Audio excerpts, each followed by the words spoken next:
3, 2, 1. Hello, friends, and welcome to another episode of Hanging with Janky.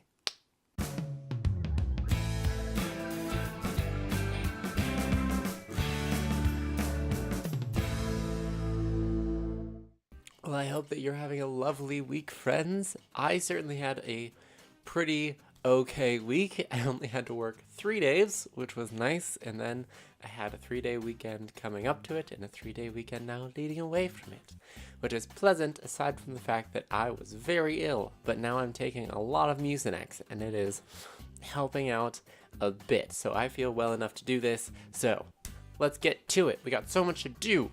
Channel talk and subs and gaming news, and it's all great, so let's get rolling. Yeah. Also, you may notice I have a new addition to my background. My sweet, sweet Undertale poster. Isn't it so beautiful? I've had it for a while now, but I finally got a frame for it and hung it up. It's so pleasant. I love it. Asriel Dreamer, my favorite character from Undertale. Anyway, let's get started with the channel stuff, shall we? So, what got up on the channel this week? Excellent question. First up, we had Pit People, number 8, with Joelle Bone. Of course, we continued our story quests. Actually, not story quests. They're not really story quests. They're like side quests. The point is, Tinkletown. We went to a place called Tinkletown.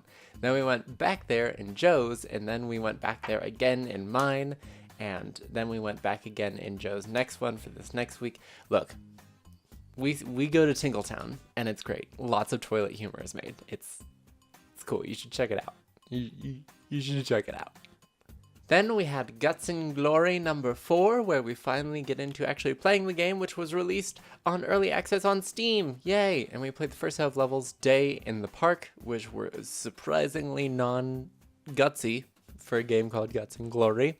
I was a little disappointed, but that's okay because I've already recorded the next episode and it is definitely more gutsy. So definitely check out Guts and Glory Day in the Park, number 4, and then we'll keep rolling with it and it'll be fun and great and awesome.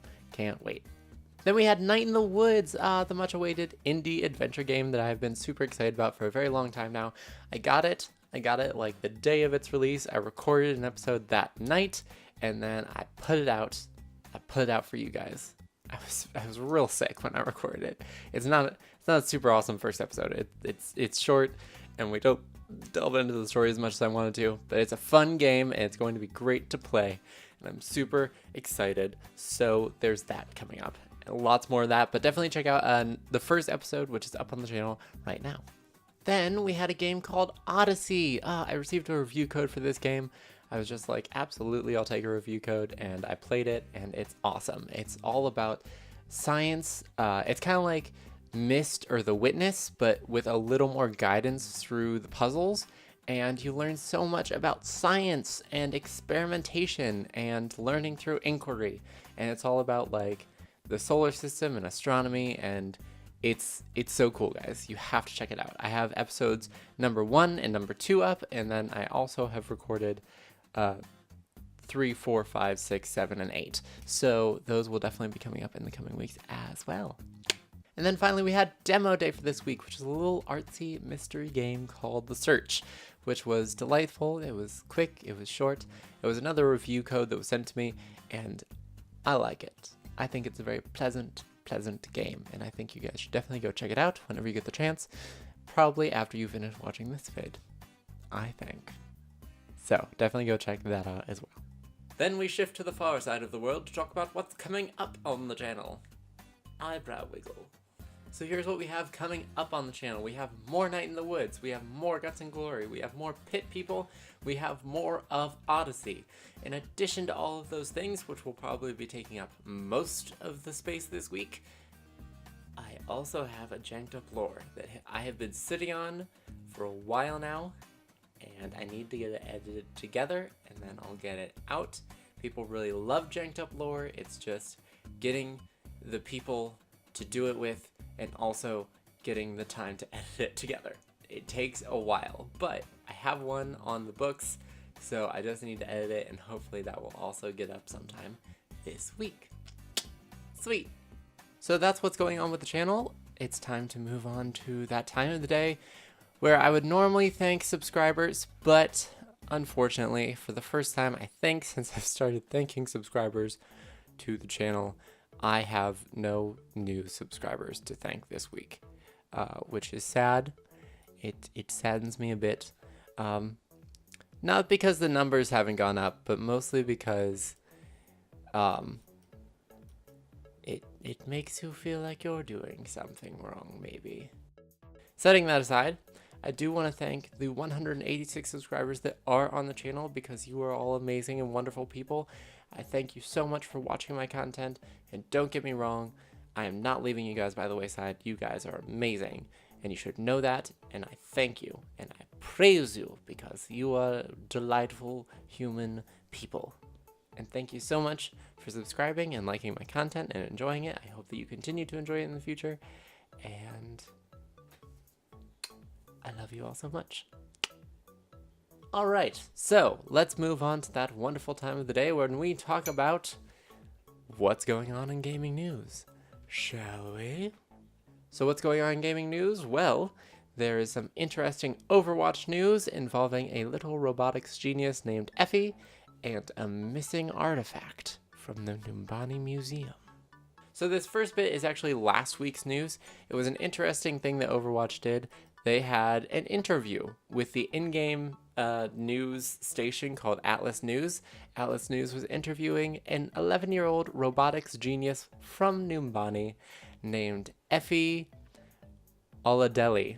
I'm going to say is her last name, although I'm not entirely sure if that's correct. But she is an adorable 11-year-old who is also a robotics and artificial intelligence prodigy who just received a grant for a project, a secret project she hasn't revealed, but she did reveal in her interview that she wants to build something that will keep people safe, like the defense bots, the OR-15s that were just released in Numbani. So, I suspect our next hero will be something that Efi builds. Of course, it won't be Efi herself, because you can't headshot an 11-year-old in a game. That would be horrifying and dark.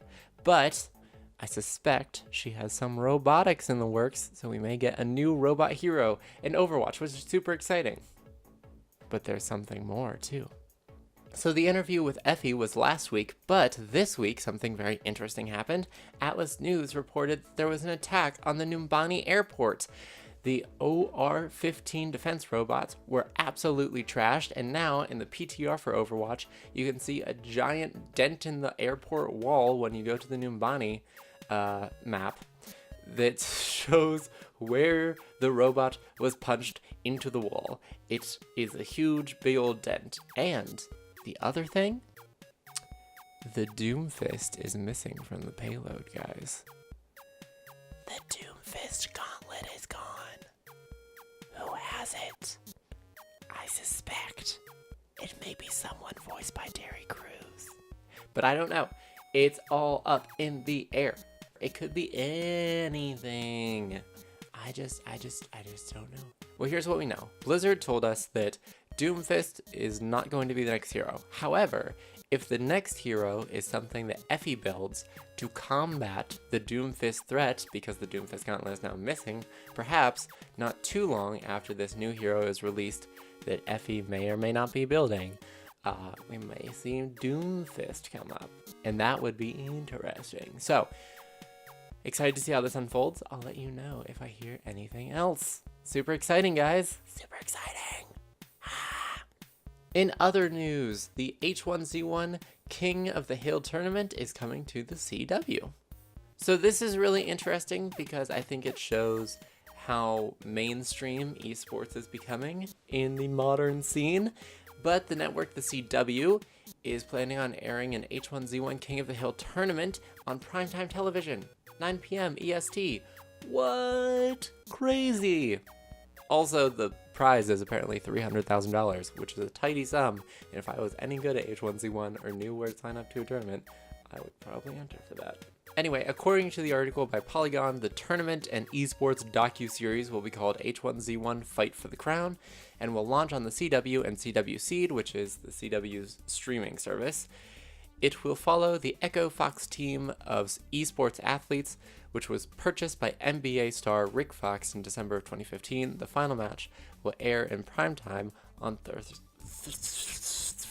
Thursday. God, I can't talk. So it's true, by the sounds of it, it's sort of a docu-series as well as also showing off the tournament, but I think it's an interesting step for esports and esports as a mainstream, mainstream event? I don't know, but I think it will be interesting, so definitely put that on your calendars. God. April 20th, 9 p.m. EST is when it's supposed to air, so definitely check that out if you get a chance, and if you're into esports, and if you like H1Z1, yes. So it looks like Nintendo's suing someone again, this time over a Mario Kart ripoff. So apparently there's this company in Tokyo called MariCar who has been renting cheap knockoff Mario and Luigi costumes, putting them on people, getting them in souped up road approved go-karts and letting them race around town. And Nintendo's like, yo, no, this is copyrighted nonsense. To be fair, I totally stand with Nintendo on this because these people are clearly ripping them off. From the name MariCar to the costumes, which are very obviously Mario and Luigi, to even the carts that they've painted like red and green and given like decals and stuff too. This is definitely a case where Nintendo should be like, yo, you shouldn't be doing that. I just think it's funny because, you know, Nintendo is sort of the gaming company that everyone sees as the one who like constantly sues people for even coming close to their content, because it's like you can't mod it, you can't have any fun with it outside of the Nintendo game. So that always kind of makes me laugh about Nintendo, especially with Pokemon Uranium, and I can't think of the other one, but that really awesome fan-made Pokemon game that just totally got shut down by Nintendo after like a day. Anyway, this was a funny story just because you have to watch a video of these people. Actually, I'm going to link the Japan Times article so you can watch the newsreel of these people racing around the streets because it is hilarious. So I don't often get political here on my channel because I don't feel that there's any need for that because it is unnecessarily decisive, but this is a great story. Turns out the guy who made Secret Hitler sent a copy to every one of the US senators. So I assume this is a true story because I can't imagine that he would lie about it, but Max Temkin, who is behind the card game Secret Hitler, also behind the card game Cards Against Humanity, recently tweeted that he sent a copy of Secret Hitler to every one of the US senators because, as he says, you need to be able to recognize a fascist when you see one.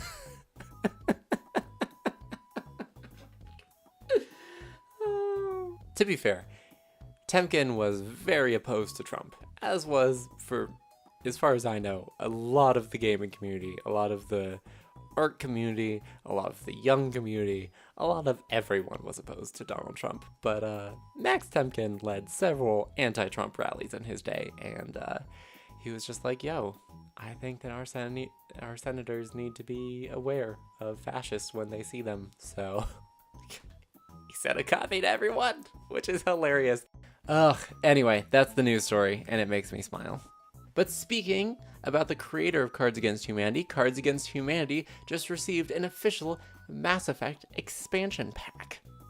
So Cards Against Humanity, of course, the wonderful off-color card game that's full of dirty jokes and strange moments, is getting 14 new cards in honor of Mass Effect, co-written by BioWare themselves, including such gems as space racism and also totally doable aliens.